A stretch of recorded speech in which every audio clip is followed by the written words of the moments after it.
La batalla de Stalingrado fue uno de los momentos cruciales de la Segunda Guerra Mundial. Fue igualmente la batalla más mortífera en la historia bélica. Si tuviéramos que elegir la batalla más importante de la Segunda Guerra Mundial, sin duda esa fue la batalla de Stalingrado. Más de 1 millón de soldados murieron en 7 meses de combates constantes. La derrota final alemana acabaría con el sueño de Hitler de dirigir un imperio mundial. Todos sabían que era el principio del final, toda Alemania estaba conmocionada. Tras la guerra, durante décadas, la batalla fue considerada una victoria de la astucia de Joseph Stalin, cuya estrategia militar detuvo el imparable avance alemán. Pero ahora, la apertura de los archivos ocultos tras el telón de acero ha permitido un análisis más profundo de la guerra y ha revelado una imagen muy distinta de la batalla que cambiaría el curso de la historia.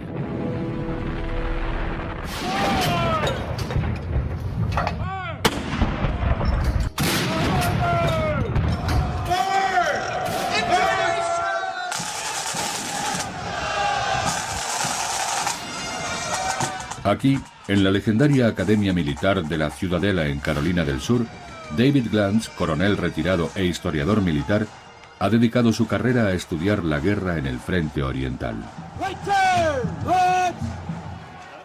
Glantz ha escrito más de 100 de libros sobre el ejército soviético y la guerra soviético-alemana. Es uno de los principales expertos mundiales en el tema, pero recientemente se ha visto obligado a revisar su visión de la victoria más famosa de Stalin. Todas las preguntas que tenía han sido contestadas ahora. Mi monografía sobre Stalingrado ha pasado de ser un volumen de 400 páginas a 3 volúmenes de 900 páginas cada uno. La batalla decisiva se libró por toda Ucrania y el sur de Rusia durante la segunda mitad de 1942.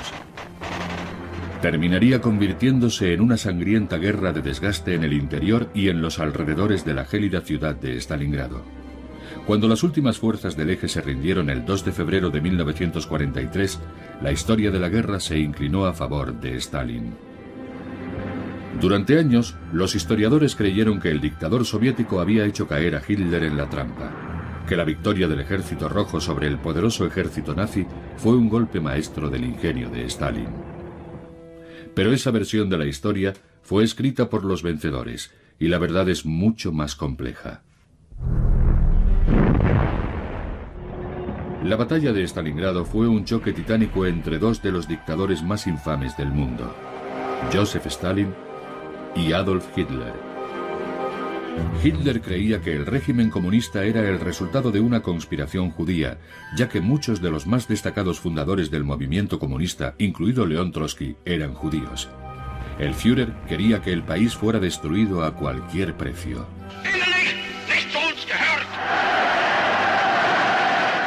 Adolf Hitler es uno de los hombres más estudiados de la historia y uno de los más malvados.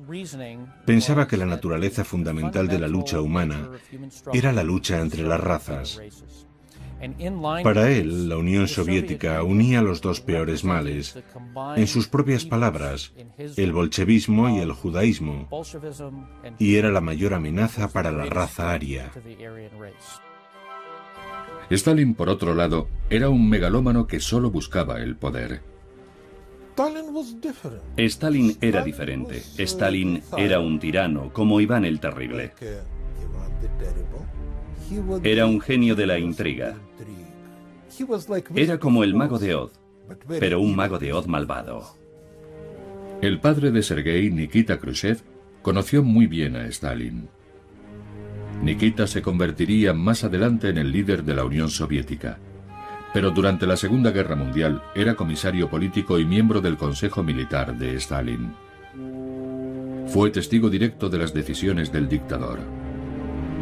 En 1939, Stalin firmó un pacto de no agresión con Hitler. El pacto se convirtió de hecho en un salvoconducto de los nazis para invadir Polonia.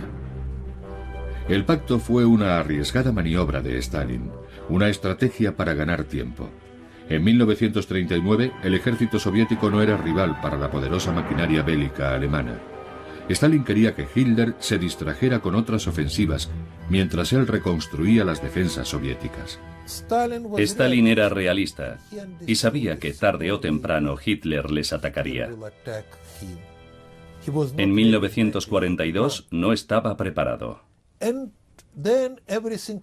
Y entonces todo saltó por los aires, porque Hitler derrotó a Francia y Gran Bretaña en unas semanas, en 1940.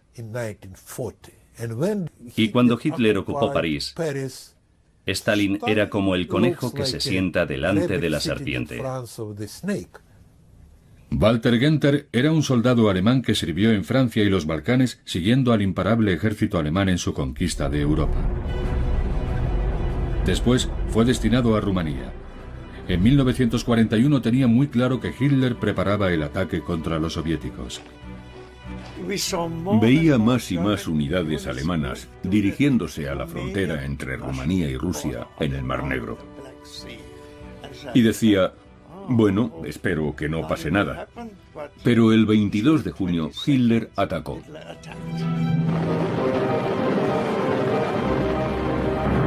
La ofensiva fue bautizada Operación Barbarroja, la invasión más grande de la historia.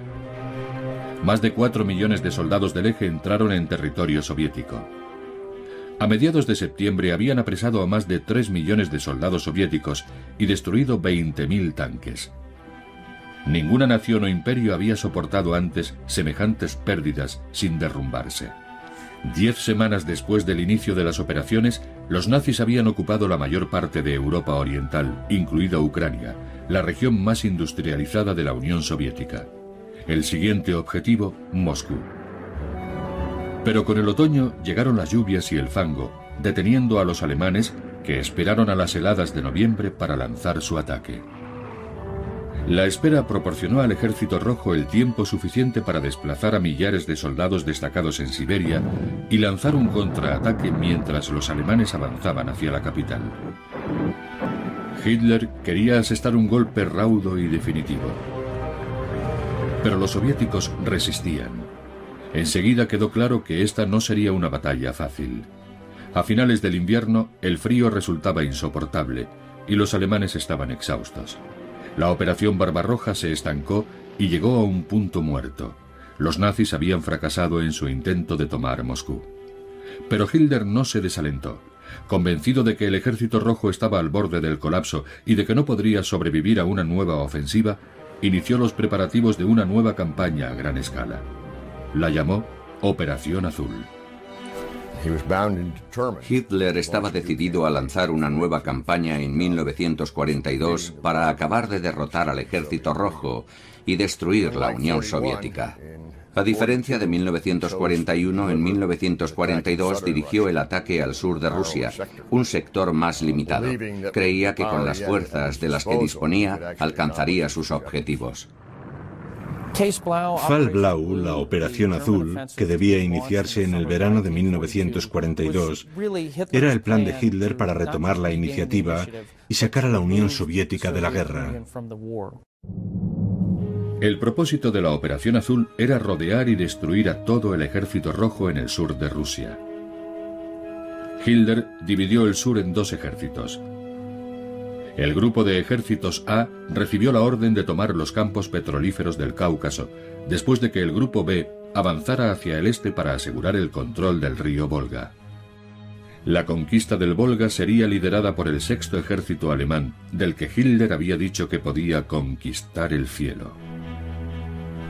El éxito de la Operación Azul dependía en gran medida de un hombre: el general Friedrich Paulus.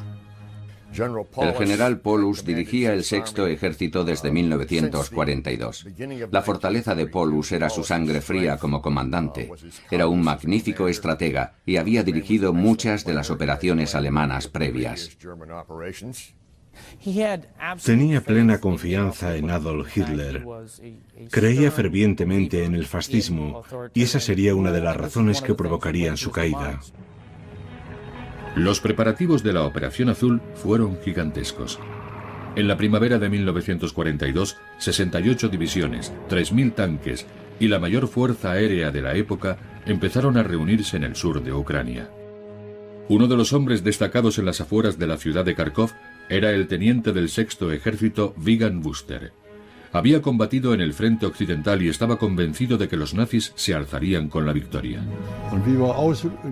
Cuando llegamos a la ciudad, los soldados alemanes nos decían: no estéis tan orgullosos, no os jactéis tanto. Dentro de unos días estaréis mucho más callados. Los camaradas de Buster tenían razón. El frente oriental no caería tan fácilmente como el frente occidental. Stalin supo de los preparativos y comprendió que Hitler aspiraba a sacar a los soviéticos de la guerra con un ataque fulgurante. Stalin ordenó lanzar un preventivo para detener a los alemanes. Stalin decidió lanzar una serie de operaciones ofensivas con el objetivo de alterar el plan alemán previsto para el verano de 1942. Los soviéticos iniciaron 2 ofensivas locales. La primera tendría lugar en Kharkov en mayo de 1942 y la segunda se desarrollaría en Crimea. La ofensiva de Kharkov fue una tentativa a gran escala de diezmar las fuerzas de Hitler. Durante 2 días, el Ejército Rojo avanzó por el oeste, penetrando en el interior del territorio controlado por los alemanes. El plan soviético parecía estar funcionando, pero entonces se volvieron las tornas. El teniente Buster fue testigo del avance del Ejército Rojo. Los rusos se abrieron paso cerca de Kharkov. Nosotros entramos en batalla en cuanto descargamos en la misma estación. Allí destruí varios tanques rusos con mi 10ª unidad de artillería. Buster no fue el único que destruyó tanques rusos. La superior potencia de fuego alemana hizo su trabajo. Pocos días después, la ofensiva de Kharkov se había convertido en un desastre para el Ejército Rojo. Muy pronto se amplió a lo largo de 110 kilómetros. Cada vez resultaba más difícil defender el frente. Y para agravar las cosas, los soviéticos veían cómo las divisiones de tanques alemanas se agrupaban en los 2 flancos, amenazando con rodear a sus fuerzas. La inteligencia soviética aconsejó a Stalin que ordenara la retirada. Pero para Stalin, la retirada no era una opción. El jefe del Estado Mayor del Ejército Rojo fue a ver a Nikita Khrushchev, el oficial de mayor rango del soviet militar, con la esperanza de que pudiera hacer cambiar a Stalin de opinión. Nikita le contó a su hijo aquella conversación. Las lágrimas inundaban su rostro y le dijo: camarada Khrushchev, tiene que comprender lo que está pasando. Si no retiramos nuestras tropas, lo perderemos todo. Mi padre me contó que llamó por teléfono a Stalin, que estaba en su casa de campo con un estrecho colaborador. El camarada Stalin le contestó a mi padre: no metas las narices en los asuntos militares, tú no entiendes nada. Y le colgó el teléfono.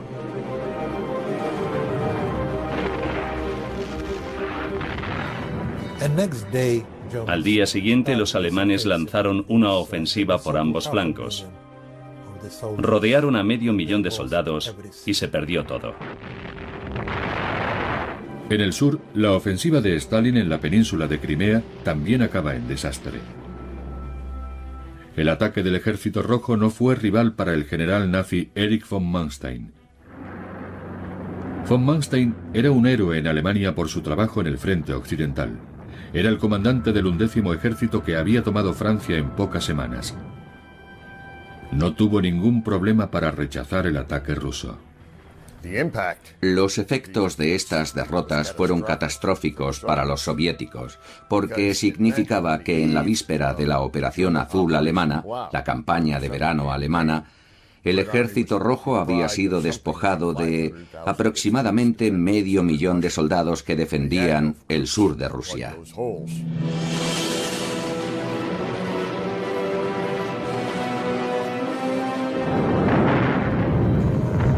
La mañana del 28 de junio de 1942 comenzó la Operación Azul.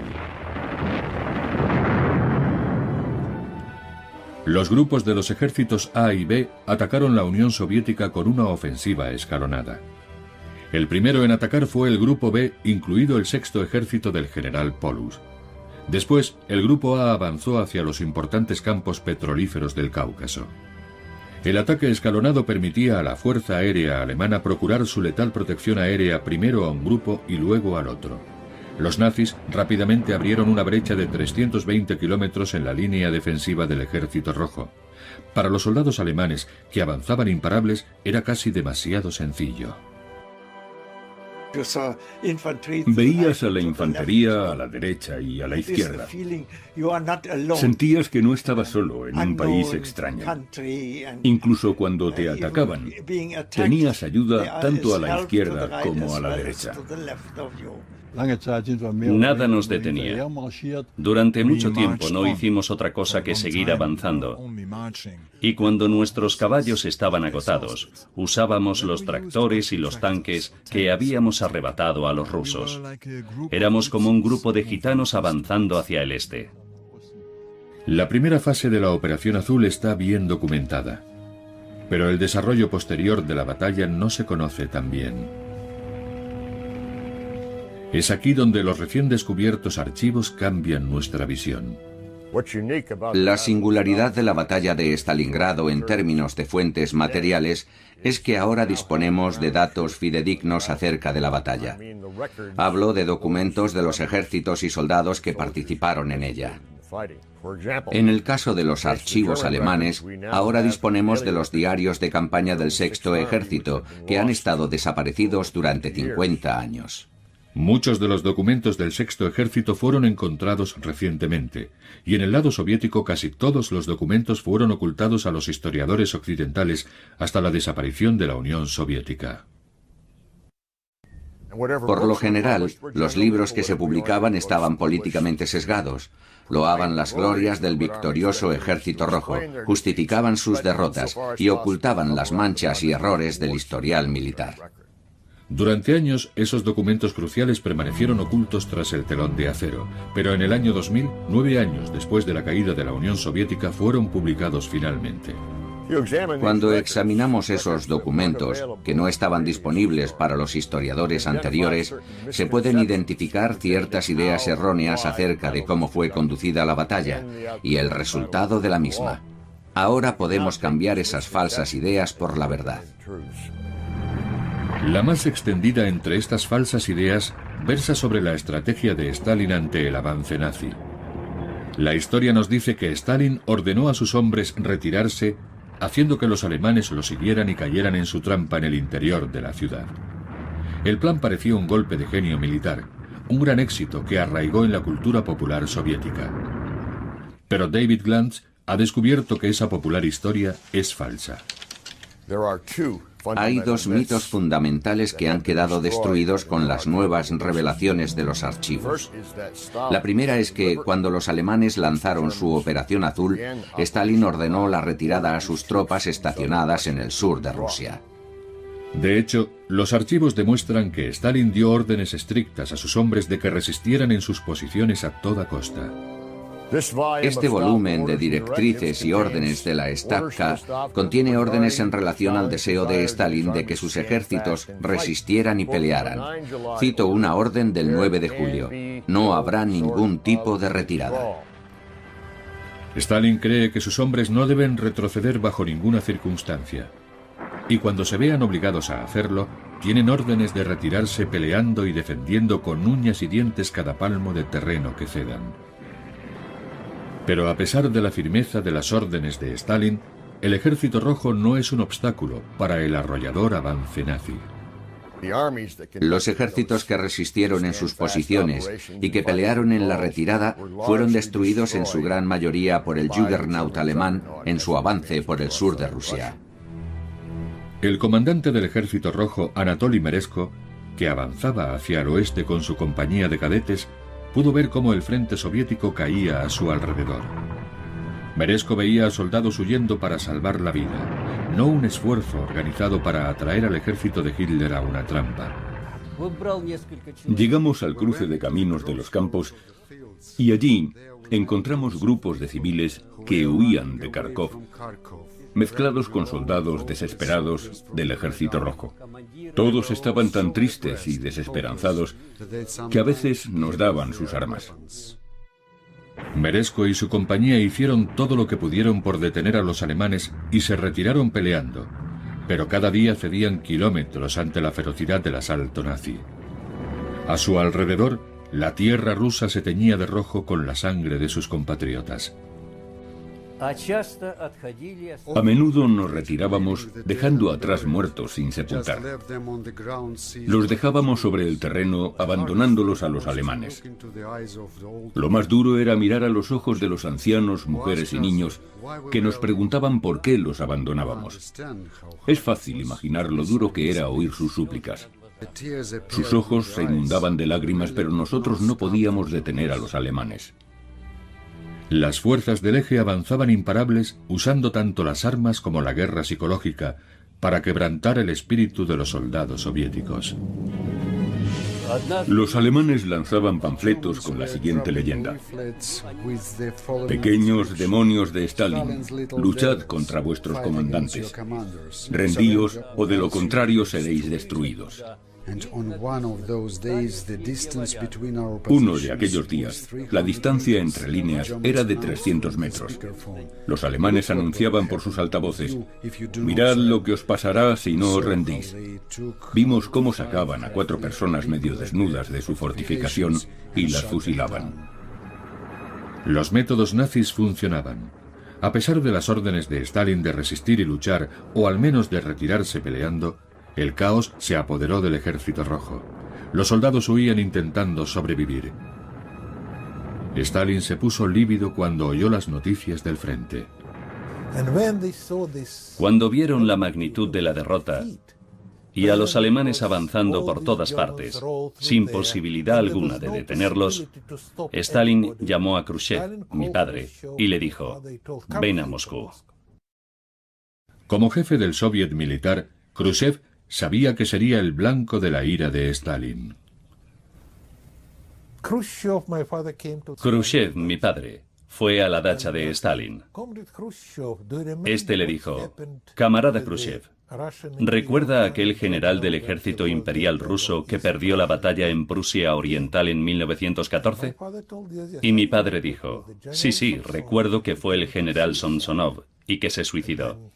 Entonces Stalin le dijo: por favor, acaba tu sopa. Y no le contestó. Pero mi padre no quería suicidarse. En realidad pensaba que no había sido culpa suya, sino de Stalin. Hoy, los estrategas militares están de acuerdo. La mayoría cree que si Stalin hubiera ordenado una retirada organizada, dando tiempo a sus hombres para reagruparse, podría haber restablecido sus defensas evitando la masacre que tuvo lugar. Pero Stalin se opuso férreamente a la retirada. De hecho, los archivos recientemente descubiertos demuestran lo lejos que estaba dispuesto a llegar para detener la ofensiva nazi. A los ojos de Stalin, la resistencia era la prioridad máxima. Sus tropas debían seguir luchando. El 28 de julio de 1942, Stalin recurrió a medidas draconianas. La Orden 227 emitida por el comisario de defensa proclamaba: ni un paso atrás. Para hacer cumplir la orden, ordenó a todos los ejércitos la creación de destacamentos de bloqueo con instrucciones de fusilar a los soldados que abandonaran el frente aterrados. Meresko esperaba que los destacamentos de bloqueo y los nuevos refuerzos, como sus cadetes, ayudaran a detener las oleadas de soldados que huían. Creíamos que podríamos detener la retirada.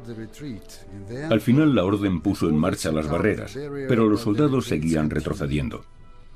Pero teníamos que detener el pánico que invadía a casi todas las divisiones, sobre todo a aquellas divisiones que participaron en la operación de Kharkov. Estaban aterrorizadas, no solo por la infantería, también por los tanques y la fuerza aérea. Incluso la sola palabra alemanes les hacía huir. Los destacamentos de bloqueo estaban bajo el mando de la NKVD, las fuerzas de la policía soviética. Un informe revela que retuvieron a más de 600.000 soldados, arrestaron a más de 25.000 y fusilaron a 10.000 compatriotas. Irónicamente, la NKVD consiguió retirar a más soldados soviéticos de la circulación que los propios alemanes. El éxito inicial de la Operación Azul sorprendió a los nazis, que carecían de recursos suficientes para controlar el ingente número de soldados apresados. Hitler tenía tropas y potencia de fuego suficientes para derrotar al Ejército Rojo, pero no para reunir a los prisioneros y trasladarlos lejos del frente. Aunque los alemanes destruyeron casi 6 ejércitos soviéticos y rodearon a todas esas fuerzas, simplemente carecían de suficientes soldados para vigilar y apresar a los soldados que habían rodeado. Muchos potenciales prisioneros escaparon. Otros fueron encerrados en prisiones al aire libre, donde las bajas temperaturas y la falta de alimentos significaban una muerte casi segura. Pero para los nazis, los prisioneros eran una preocupación menor. La Operación Azul marchaba tal y como estaba planeado, y lo que quedaba del Ejército Rojo de Stalin se veía forzado a retroceder hacia el este. A principios de julio, Adolf Hitler, exultante, anunciaba el fin de la Unión Soviética. Anticipándose al inminente colapso de la Unión Soviética, Hitler modificó la Operación Azul. Primero, ordenó al Sexto Ejército que tomara la ciudad homónima de Stalin, Stalingrado. El resto del Grupo B se dividiría para tomar el Cáucaso, mientras una parte mayor del Grupo A era enviada al norte para atacar Leningrado. El anuncio de Hitler fue prematuro. Estaba proclamando la victoria antes de ganar la batalla. Debilitó demasiado sus fuerzas separándolas y alejando el apoyo mecanizado necesario de la infantería. El ejército alemán tenía que ejecutar 2 estrategias objetivamente diferentes, no solo Stalingrado, también los campos petrolíferos del Cáucaso.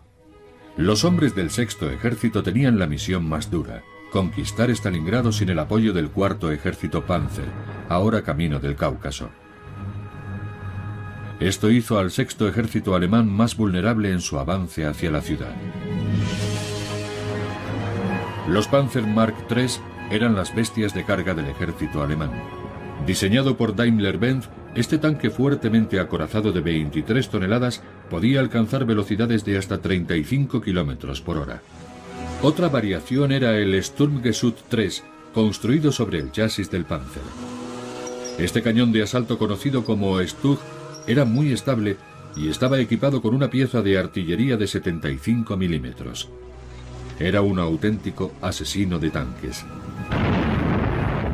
Los tanques alemanes tenían más capacidad de fuego y de maniobra que sus rivales soviéticos. Stalin dependía del T-26, un vehículo más lento y con menos potencia de fuego. En 1941, los nazis destruyeron más de 20.000 tanques soviéticos. En Occidente solemos pensar desde nuestra propia supremacía tecnológica, pero a menudo ignoramos el hecho de que los avances que los alemanes intentaron conseguir y que lograron con extraordinarias mejoras en su flota armada fueron diseñados para combatir no solo la superioridad numérica soviética, sino también la superioridad tecnológica soviética. El Sexto Ejército era más vulnerable sin el apoyo de los Panzers, pero en ese momento aquello no parecía tener importancia.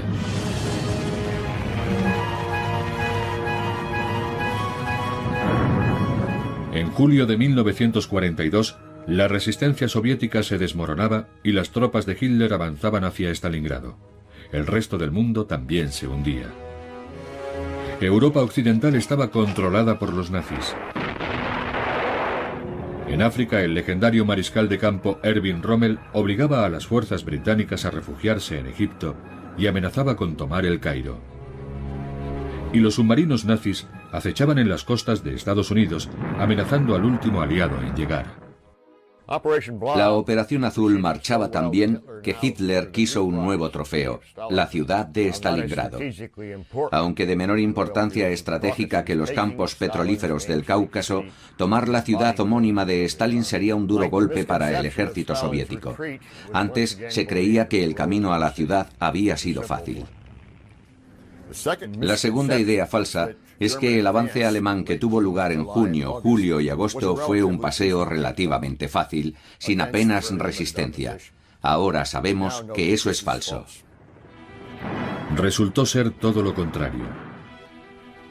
A medida que el estruendo nazi se aproximaba a Stalingrado, los soviéticos se reagrupaban lo mejor que podían. Stalin empezó a desplegar ejércitos recién formados en la gran curva del río Don, un tramo del río Don que forma una U tumbada. Era el lugar perfecto para presentar batalla. Esta apuesta desesperada se conocía desde hacía años, pero solo recientemente se ha sabido lo eficaz que resultó y cuántos soldados alemanes murieron. Stalin ordenó a esas fuerzas que lanzaran contraataques múltiples y contraofensivas estratégicas.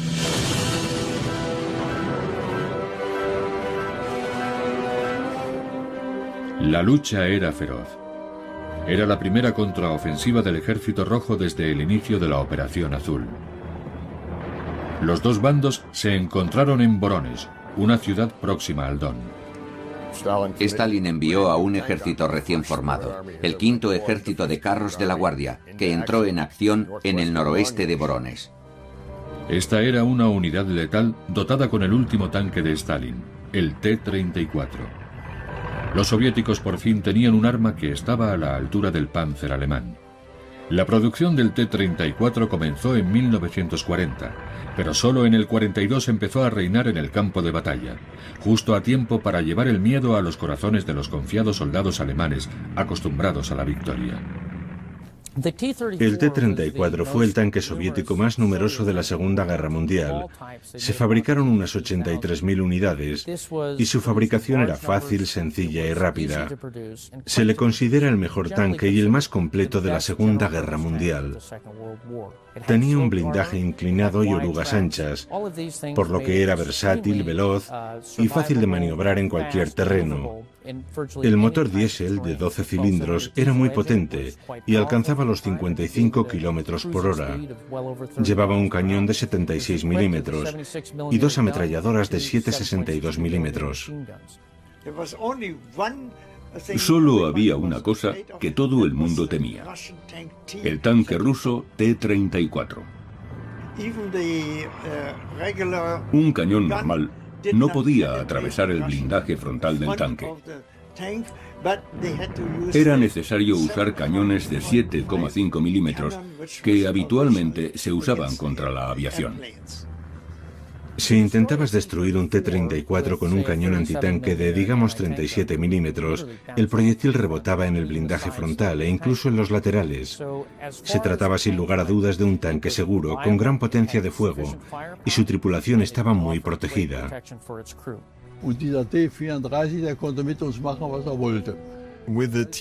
Con el T-34 podían hacer lo que querían. Nosotros no teníamos nada que pudiera detenerlo. Era terrible.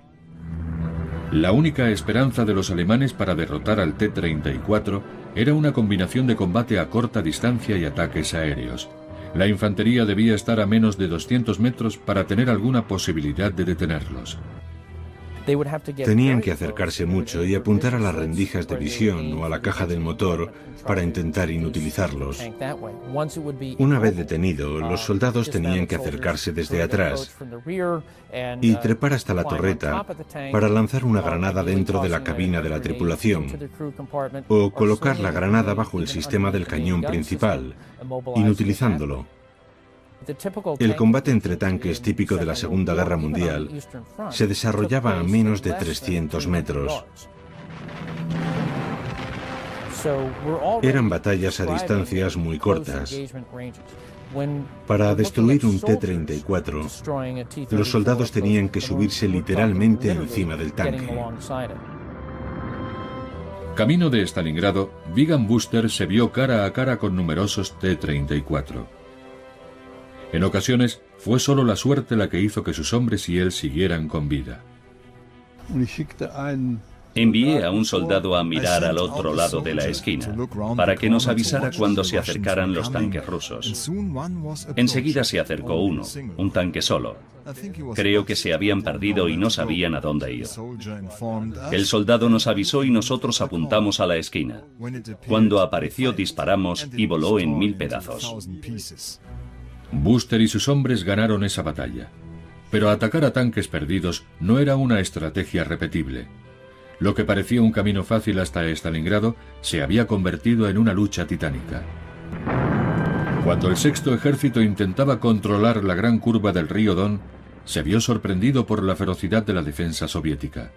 Sin el apoyo del cuarto ejército Panzer, los nazis eran derrotados una y otra vez por el ejército rojo y sus T-34. Cuando el sexto ejército del general Paulus intentó avanzar hacia el este, los soviéticos, con su 62º ejército y 2 nuevos ejércitos de tanques, le infligieron severas pérdidas, puede que de hasta 10.000 hombres, impidiendo que el sexto ejército alcanzara su objetivo durante al menos 3 semanas. Las bajas fueron mucho más numerosas de lo que se creía hasta ahora. La contraofensiva soviética estaba causando estragos. Hubo una mala experiencia. Fue con un joven teniente que lo sabía todo y al que no se le podía convencer de que debía tener cuidado, aunque no tuviese contacto con los rusos. Cogió su unidad, unos 50 soldados a su derecha y 25 a su izquierda, y de alguna forma consiguió atravesar las líneas rusas. Nosotros no sabíamos exactamente a dónde iban. Los rusos esperaron hasta que los alemanes se acercaron a unos 15 metros y los mataron a todos. De 50 soldados solo sobrevivieron 2. El ejército del que Hitler había presumido que podía conquistar el cielo avanzaba a duras penas por el sur de Rusia.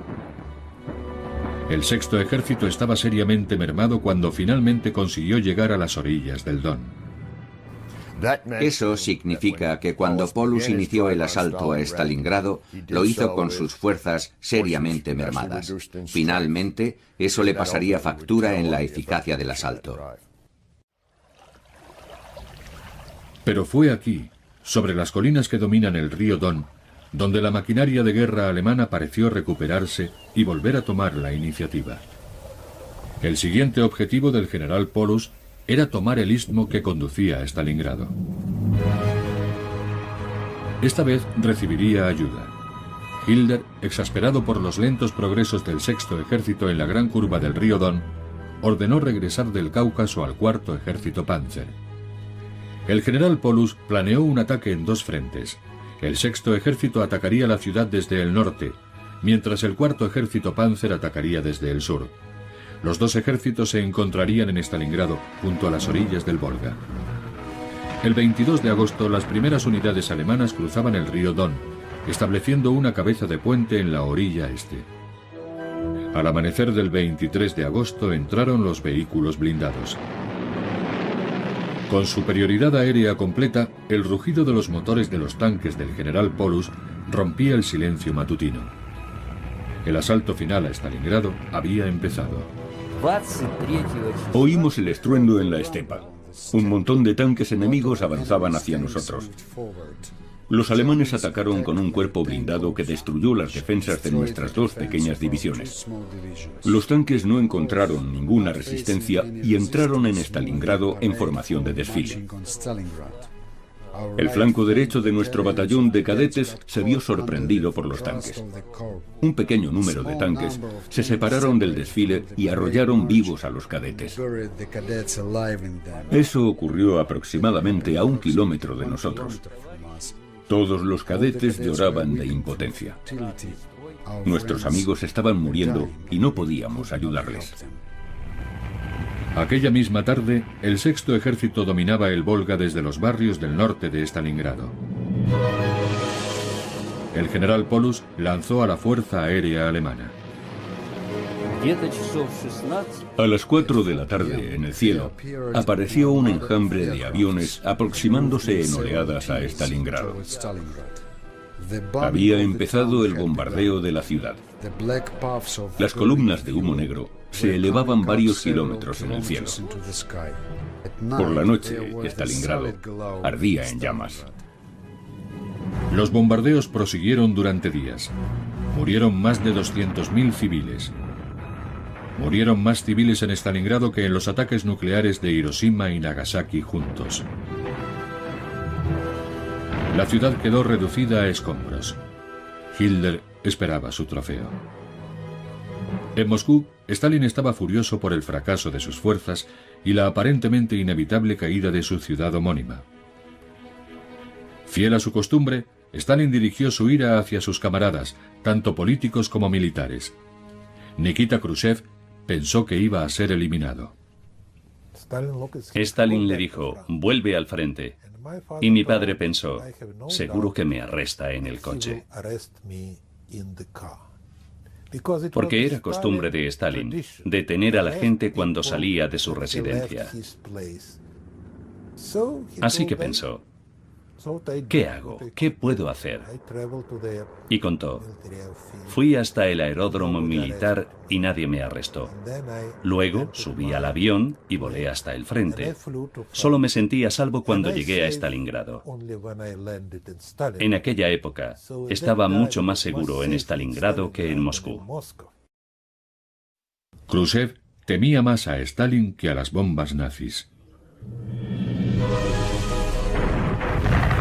Las bombas seguían cayendo y los soldados alemanes cada vez estaban más cerca de las humeantes ruinas de la ciudad. Estaba a punto de comenzar la sangrienta guerra urbana que sería documentada también después de la guerra. Menos conocidas fueron una serie de duras batallas libradas en el sector norte de la ciudad. David Glantz ha descubierto que esas batallas olvidadas fueron un punto crucial en la guerra. En ellas se decidiría el destino de Alemania antes incluso de que los nazis pisaran Stalingrado. Fue aquí, en un lugar llamado Kotluban, donde los rusos consiguieron su mayor éxito. Fue aquí, y no en Stalingrado, donde cambió el curso de la guerra.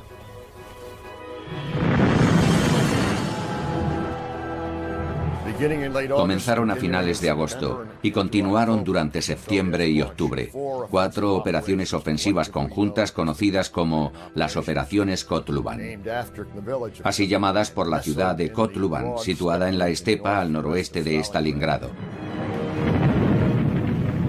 En esas operaciones, los soviéticos lanzaron entre 2 y 4 ejércitos en ataques casi suicidas contra el flanco norte alemán.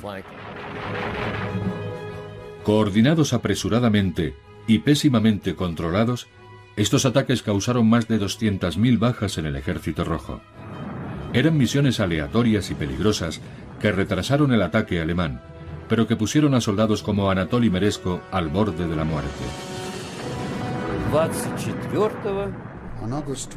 El 24 de agosto nos dijeron que atacaríamos a los alemanes con el objetivo de cortar un pasillo de 8 kilómetros de longitud. Ni nuestro regimiento, ni la aviación, ni la artillería estaban entrenados para ese ataque. Atacamos a ciegas, cortamos el pasillo, pero sufrimos muchas bajas. Después de 2 días, los alemanes enviaron más refuerzos y nos obligaron a retroceder. Las numerosas bajas y el éxito final alemán relegaron esas batallas a meras notas a pie de página de la historia. Otro fracaso soviético en los prolegómenos de la batalla de Stalingrado. Pero la historia tiene otra lectura. Los soviéticos sufrieron pérdidas espantosas en los enfrentamientos de Kotluban, tanto en vidas humanas como en tanques. El 6º ejército del general Paulus ahora tendría que tomar la ciudad de Stalingrado con la infantería fundamentalmente, ya que el 14º ejército de Panzers estaba atrapado en otra parte. Las batallas de Kotluban aislaron a los tanques de Paulus, por lo que el 6º ejército alemán se vio obligado a seguir avanzando con escaso apoyo mecanizado. Glantz opina que gracias a eso, Stalingrado tuvo una oportunidad para sobrevivir.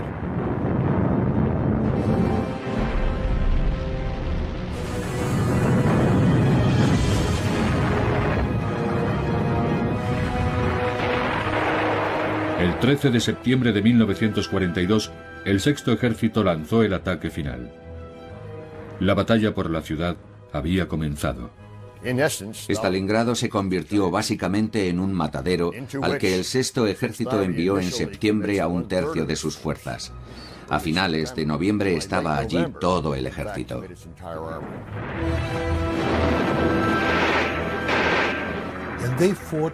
Luchaban por todas partes, en cada sótano, en cada piso de los edificios de viviendas. Hubo un momento en el que eran de los alemanes, de los soviéticos, de los alemanes y de los soviéticos. Sin las orugas y los cañones de sus unidades de tanques, los alemanes se vieron forzados a luchar calle por calle, edificio por edificio. Lo que pasaba es que llegaba una división alemana con una capacidad medio alta en términos de combate, y 2 semanas después de entrar en combate, su capacidad era débil o estaba agotada. Al otro lado de la línea de fuego, los soviéticos hacen exactamente lo mismo, pero economizando sus fuerzas.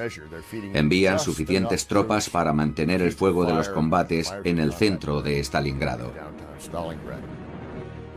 Los soviéticos resistían buscando ganar tiempo, porque al norte y al sur de la ciudad, los refuerzos del Ejército Rojo se preparaban para lanzar otro gran ataque. Los alemanes luchan contra reloj. Quieren acabar cuanto antes y por completo con los últimos reductos de la resistencia soviética. Nunca lo conseguirán, porque la mañana del 19 de noviembre, las tropas alemanas oyen cañonazos distantes procedentes del noroeste y del sur. Esos cañones anuncian el inicio de la contraofensiva soviética.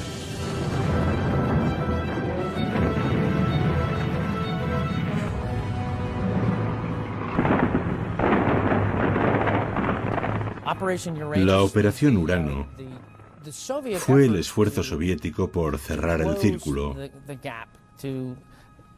para aplicar 2 pinzas masivas, una por el norte y otra por el sur. Los soviéticos sabían que las líneas alemanas eran débiles y pronto las atravesaron.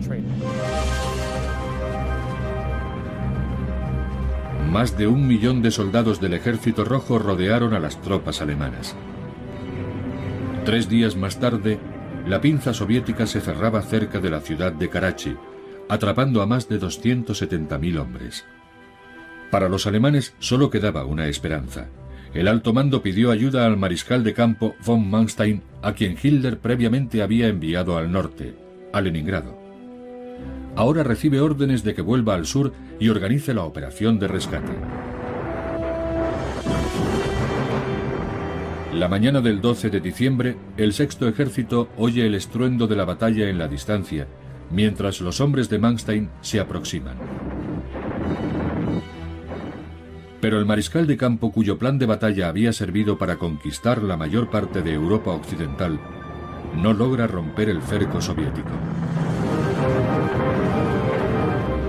Cuando los cañones de la fuerza de socorro de Manstein son silenciados, el Sexto Ejército, rodeado, es consciente de lo sucedido.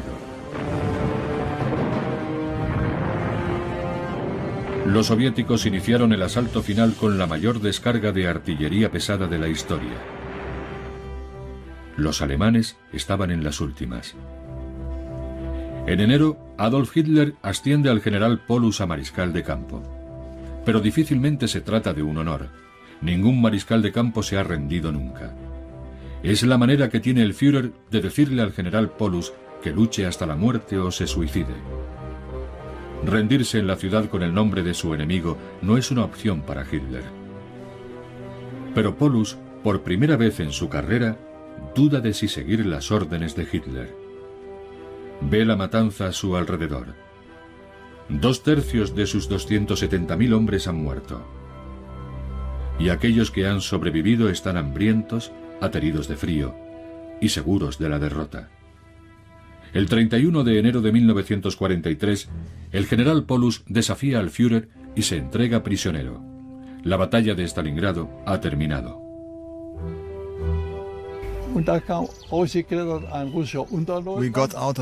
Salimos del sótano de un edificio destruido. Los soldados rusos nos esperaban allí apuntándonos con sus ametralladoras. Nos desarmaron, por supuesto. Estábamos tan cansados que no nos importó. Yo estaba tan apático que ni siquiera sentía miedo de nada. A 1.600 kilómetros de distancia, en Alemania, la impensable noticia de que el legendario Sexto Ejército ha sido vencido conmociona al país. La noticia de la derrota en Stalingrado corrió por toda Alemania, conmocionando al pueblo alemán. Centenares de miles de familias alemanas Tenían soldados destinados en la batalla.